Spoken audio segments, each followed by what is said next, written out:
I found an elk suspended 6 feet off the ground in a cedar tree, but that wasn't the terrifying part. The lab results just came back, and the genetic markers in its system don't belong to any known species on this planet. What I'm holding is the evidence the Forest Service is desperate to bury, and it's proof we aren't alone in these mountains. What I'm holding in my hand is the smoking gun the Forest Service has been desperate to bury. And once you see what's really roaming these ridges, a creature far more dangerous than any Sasquatch legend, you'll never look at the tree line the same way again. The forest has a specific way of breathing, a rhythm of wind and bird calls that tells you exactly who is moving through the underbrush. But that morning, about 2 miles before I reached the high clearing on North Ridge, the rhythm broke. It didn't just change, it stopped. The grey jays that usually follow me, begging for scraps, vanished. The squirrels stopped their chattering. It was a vacuum of sound that made the hair on my arms stand straight up. I've lived in these peaks long enough to know that when the woods go quiet, something is at the top of the food chain, and it isn't you. I kept my hand on the stock of my rifle, feeling the cold walnut under my palm, and pushed through a thicket of hemlock. That's when I smelled it. It wasn't the metallic scent of loss of life you usually find near a predator's cache. It was something sharper, acrid, like ozone mixed with wet copper and rotting musk. I stepped into the clearing and looked up. I expected to find a carcass on the ground, surrounded by scavengers. Instead, I saw a 900-pound bull elk suspended 6 feet off the floor, wedged into the crotch of an old-growth cedar. Its massive rack was tangled in the branches, but its body was limp, swaying slightly in a breeze I couldn't feel. There were no claw marks on the trunk, no signs of a struggle in the dirt. Something had simply picked up a half-ton animal and placed it there like a trophy. As I stepped closer, my boots crunching on the dry needles, I saw the wound. On the side of the thick neck, right over the jugular, was a single massive puncture. It looked less like a bite and more like a surgical extraction. The puncture was wide, nearly 3 inches across, with ragged edges that suggested a set of teeth unlike anything in the fossil record. I stood there, dwarfed by the elk hanging above me, and felt a cold prickle at the base of my neck. I wasn't alone. I could feel eyes on me, not the curious gaze of a deer or the predatory focus of a mountain lion, but a heavy, intelligent presence. It felt like being watched by a Sasquatch that was trying very hard to remain unseen. I pulled a sterile collection kit from my pack, my fingers trembling slightly. I needed to know what had done this. I reached up, my hand hovering near the elk's matted fur, and carefully inserted a synthetic swab into the depths of that jagged wound. The saliva was still thick, a pale, viscous fluid that didn't look right. It was too clear, almost like a gel. As the swab absorbed the liquid, I heard it a heavy, deliberate snap of a branch about 30 yards to my left, deep in the shadows of the firs. It wasn't the sound of a falling limb, it was a footfall. Something heavy enough to break a 3-inch branch was shifting its weight, watching me handle its dinner. I didn't look over. I didn't want to lock eyes with whatever Sasquatch-like figure was standing in that darkness. I slowly backed away, keeping my chest toward the sound, the swab safely sealed in a plastic vial. I made it back to my truck in record time, but the feeling of being hunted didn't leave me. I kept thinking about that elk. I've seen cougars take life. I've seen bears. This wasn't either. If something could lift 900 pounds that easily, what chance did a man have? I didn't know then that this lab report would eventually lead me to a steel door buried under a mountain, or that the bite was just the beginning of a biological takeover. I knew better than to take this to the local university or the state wildlife office. I've seen what happens to unidentified samples in this state. They get logged, they get lost, or they get replaced by a report claiming the DNA was contaminated by a domestic dog. I had to go outside the system. I reached out to an old contact, a man who used to run sequences for the department before he started asking too many questions about hair samples found near the restricted zones. We met at a roadside diner, the kind of place where the coffee is burnt and nobody looks at your face. I told him where I found the elk, and his face went pale. He told me that a specific ridge has been a dead zone for mail and radio signals for years. He'd heard rumors of Sasquatch samples being intercepted by federal couriers before they even reached the sorting facility. He agreed to take the vial, but only if I promised not to use his name. He told me the sequencing would take time, that eDNA, environmental DNA, is a delicate process. He warned me that sometimes the truth is a burden you can't put down once you pick it up. As I watched him drive away with that vial, I saw a black sport utility vehicle pull out of the shadows of the parking lot and follow him at a distance. My stomach did a slow roll. This wasn't just a wildlife mystery anymore. It was starting to feel like I'd stumbled into a theater where the actors were wearing masks they never intended to take off. While I waited for the results, I started digging through my own archives. My grandfather had been a logger in these same mountains back in the early 1970s, and he used to talk about the demon of the ridge.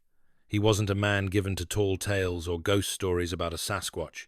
He was a practical man who measured life on board feet and diesel. As I was reading his entries, I found a small, rusted iron spike on my porch that shouldn't have been there. It matched the description of the territory markers he'd described 50 years ago. He wouldn't go near that north ridge after the sun started to dip. He told me once about a hunting party that went up there in 1972. They found their camp turned inside out, but nothing was stolen. No food was taken, no gear was missing. They just found their tents shredded into ribbons and a series of those same puncture marks in the trees, dripping with that clear, thick gel. 3 men from that party never came home. The official report said they got turned around in a blizzard and succumbed to the elements. But my grandfather found one of their boots 3 years later, wedged 40 feet up in a Douglas fir. He never told the rangers. As I touched that rusted spike on my porch, I realized the cycle was starting again. The mountains were about to become very dangerous for anyone who didn't know how to hide. I walked out to my porch and looked toward the peaks, noticing a set of lights moving slowly along the high timberline where there shouldn't be any roads. 10 days after I handed over the vial, my phone rang at 3 in the morning. It was the technician. His voice was thin, reedy, like he'd been shouting or crying. He didn't say hello. He just asked me if I was alone. When I told him I was, he started talking in a frantic burst. He told me the sequencing was finished, but the results made no sense. He said the sample had too much DNA, a density of genetic information that exceeded anything he'd seen in 30 years of lab work. He explained that usually an eDNA swab gives you a messy map of different species, but this was different. It was like the predator's DNA was dominant, erasing the signatures of the elk it had bitten. He told me he'd found human-like markers, the kind you'd expect from a primate or a Sasquatch, but the structure was wrong. He described a triple-helix arrangement in certain protein chains, something that shouldn't exist in a natural terrestrial organism. He sounded like he was looking over his shoulder the whole time he was talking. He told me he'd sent the full digital report to an encrypted drive, and that I needed to download it immediately because he was cleaning his station and leaving town. I asked him what he meant by too much DNA, and he just whispered, "It's not just an animal, Dave. It's a record. It's like it's carrying the code of everything it's ever touched." Before I could ask about the human markers, the line went into a burst of static and then total silence. If you want to follow this investigation deeper into the shadows, you need to subscribe now. We are crossing a line where the official maps end and the truth gets much darker. I couldn't sleep after that call. The realization hit me like a physical blow. I wasn't just tracking a predator or some rogue Sasquatch. I was tracking an impossibility. I sat in my darkened living room with my dogs, but they weren't sleeping either. They were huddled under the heavy oak table, their ears flat against their heads, emitting a low, continuous whimper. I'd never heard from them before. Around 4 in the morning, the air in the house seemed to change. The temperature didn't drop, but the pressure did. It felt like the oxygen was being thinned out. I looked toward the front door, and through the frosted glass, I saw a shape. It was massive, blocking out the moonlight that usually spills across the porch. It had to be at least 8 feet tall, with shoulders that spanned the entire width of the door frame. I reached for my sidearm, but my hand felt heavy, like I was moving through molasses. The figure didn't knock. It didn't try the handle. It just stood there, a solid wall of shadow. Then, I heard the sound the technician must have heard. It was an exhale, a long, rhythmic hiss that sounded like a steam pipe venting in an old factory. It stayed for exactly 3 minutes, then simply stepped back into the darkness. When I finally found the courage to open the door, I didn't just find a shadow. I found a single coarse hair caught in the splintered wood of the door. It wasn't Sasquatch hair, but a hollow, translucent quill that pulsed with a faint, internal light. It was the physical validation of the Chimera report. The next morning, I drove into town to find the lab, but when I arrived, the building was cordoned off with yellow tape. There were men in white suits moving gear out of the back, and a sign on the front door claimed there had been a hazardous chemical leak. I knew it was a lie. I could see the way they were handling the equipment, not like it was contaminated, but like it was evidence.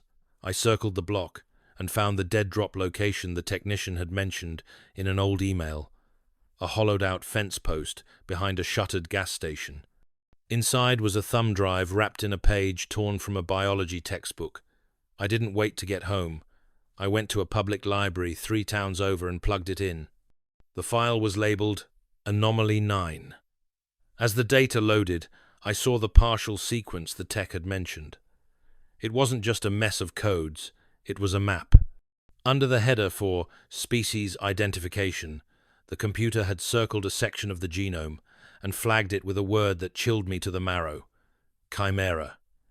In the world of science, that means an organism with 2 or more sets of distinct DNA, but this wasn't a natural mutation. The markers showed signs of splicing, precision breaks in the genetic chain that looked like they'd been made with a laser. I realized then that the lab tech hadn't just disappeared. He'd been removed because he'd seen the blueprint of something that wasn't supposed to be born a genetically engineered Sasquatch. I knew I couldn't rely on digital data alone. I had to see this thing. I returned to the North Ridge kill site, but this time I brought a thermal imaging camera I'd picked up from an estate sale, a high-end unit used by the military for tracking heat signatures in dense cover. It was raining, a cold grey drizzle that should have masked any lingering warmth, but as I scanned the cedar tree where the elk had been, the screen lit up. There was a trail of heat, glowing a brilliant, angry violet, leading away from the tree and up into the jagged rocks of the higher peaks. I followed it for hours, my breath huffing in the cold air. The signature was strange. It didn't pulse like a mammal's heart. It was steady, a flat line of 110 degrees Fahrenheit. Nothing in these woods runs that hot, especially not a Sasquatch in a cold rain. The trail led me to a narrow chimney in the rock, a place where the mountains seemed to have cracked open. I squeezed through, the thermal screen leading the way, until I emerged into a cavern that smelled of ozone and scorched earth. The walls were natural stone, but as I moved deeper, the floor leveled out. My boots stopped clicking on rock and started thudding on something flat and hard. I looked down.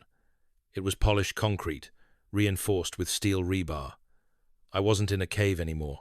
I was in a hallway. The deeper I went, the more the natural world retreated.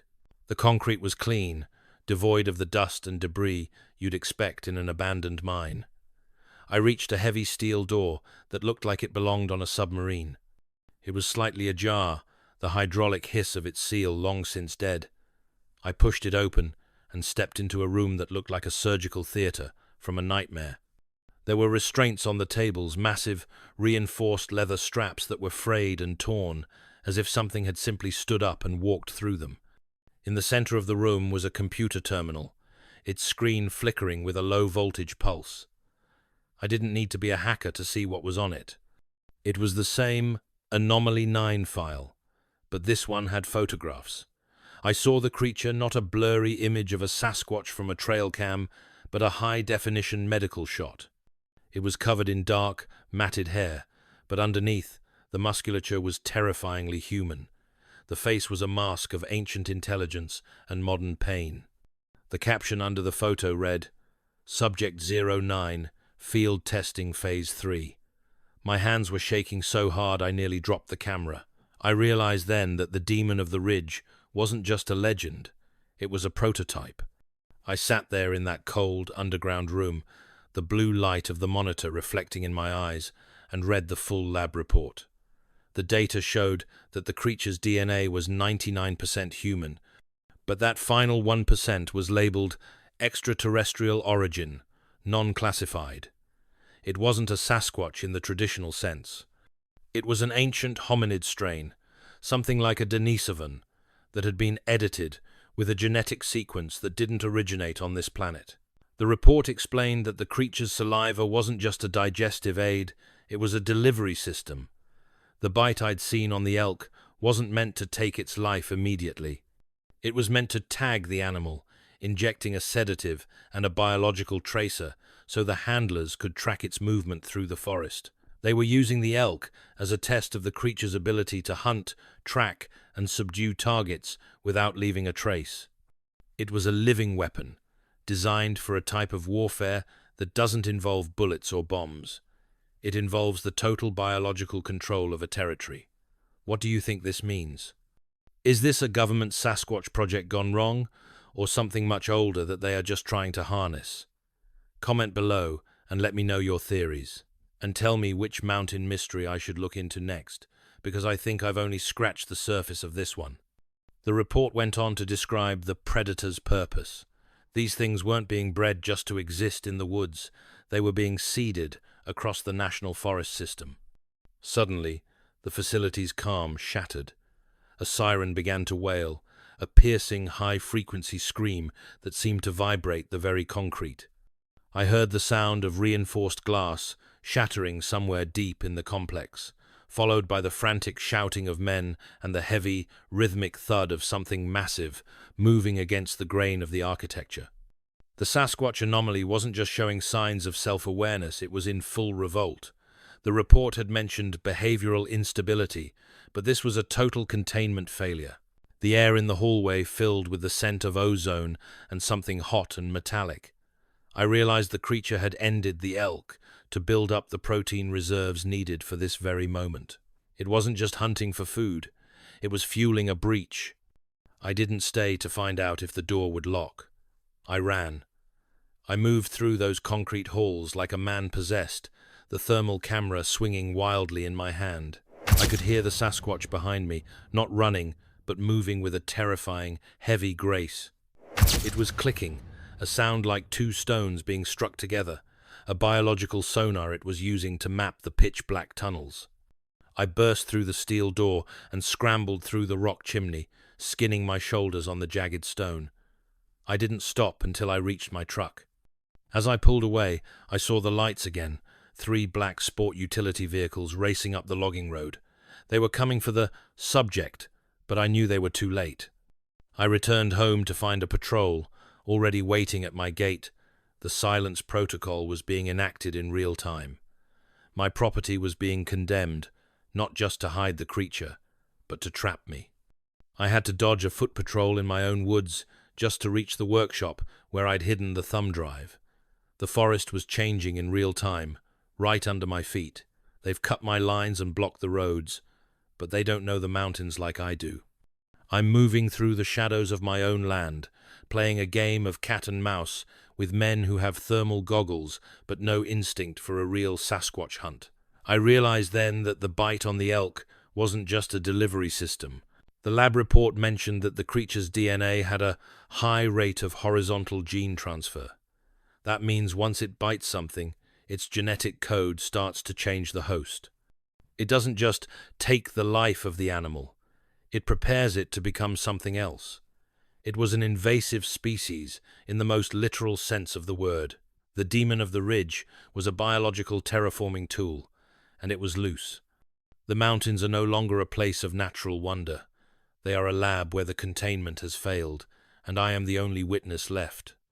If you believe the truth deserves to be free, and that we have a right to know what's being done in our own backyard, share this with anyone who's ready to know the truth before it's silenced for good.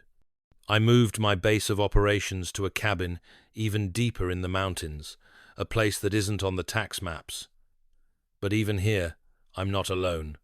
I realized as I watched the seismic monitoring station through my binoculars that the silence protocol isn't just about watching me, it's using me. They know I have the Sasquatch eDNA data, and they're letting me stay free just to see who I contact, using me as a biological lighthouse to find the rest of the tech's network. I can hear the helicopters at night, flying without lights. And sometimes, when the wind is just right, I hear hiss. It isn't coming from the cave anymore. It's coming from right outside my window. I've started finding more carcasses, all with that same single puncture. The demon isn't just one subject anymore, it's a population, and it's moving closer. I'm Dave Mitchell. The mountains are calling, but this time, the call is coming from inside the house. I'm still watching the tree line, but I'm starting to realize the Sasquatch tree line is watching me back, waiting for the moment I lead them to the rest of the truth. Stay vigilant. I'll see you on the high ground, if they let me reach it. The truth is buried deep under these ridges, and I'm just starting to unearth the pieces of a puzzle they never wanted solved. If you're ready to follow me further into the shadows where the official maps end, hit that subscribe button now. I want to hear your theories in the comments. Are we looking at a Sasquatch project gone wrong, or something far more ancient? Your support keeps this investigation alive while they're trying to shut me down. Stay alert, because the deeper I go, the more I realize I'm not the one doing the tracking anymore.